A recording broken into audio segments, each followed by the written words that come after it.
ఎమ్మెల్యేలు డమ్మీయా, మరి మీ గుండెల్లో పేలే డైనమైట్లా, లేకపోతే ప్రజల కళ్ళల్లో వెలుగుతున్న డైమండ్లా? ఇవన్నీ ప్రజలు ఆల్రెడీ సమాధానం చెప్పారు మీకు. ఆల్రెడీ తరిమి కొట్టి 11 సీట్లతో మిగిల్చి ఈరోజు మీకు ఏ స్థానాన్ని ఇవ్వాలో ఆ స్థానాన్ని ఇచ్చారు. మాకే విలువ ఇవ్వాలో ఆ విలువని మాకు ఆల్రెడీ ఇచ్చారు. దానికి తగ్గట్టుగానే ఈరోజు మేము పనిచేస్తూ ఉన్నాం. మరి ఎంపీ గారు ఏం చేశారు? ఇది న్యూయార్క్ సిటీ కాదు, ఇది గుంటూరు ఆర్ఓబి, ఒక ఫ్లైఓవరు. మీ ఇష్టం వచ్చినట్టు వేస్తున్నారు.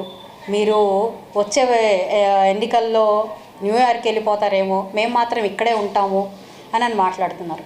అసలు మీరు వచ్చింది ఎక్కడి నుంచి? ఇక్కడ ఏం చేయడానికి వచ్చారు? మీరు సత్తెనపల్లి నియోజకవర్గం నుంచి వచ్చి మరి గుంటూరుకి మీరు ప్రాతినిధ్యం వహిస్తూ మరి ఎక్కడి నుంచి ఎక్కడ ఫుట్బాల్ మరి మీ అధిష్టానం కొడితే ఎలాగ ఒక బాల్ లాగా బంతిలాగా మీరు తయారయ్యి తిరుగుతున్నారో ఒకసారి ఆలోచించుకోవాలి. మీరు 30 ఇయర్స్ ఇన్ ఇండస్ట్రీ అయి ఉండొచ్చు, చాలా అనుభవం అయి ఉండొచ్చు. ఎంపీలుగా, మంత్రులుగా, ఎమ్మెల్యేలుగా మీరు పదవుల్ని అధిరోహించవచ్చు. అయితే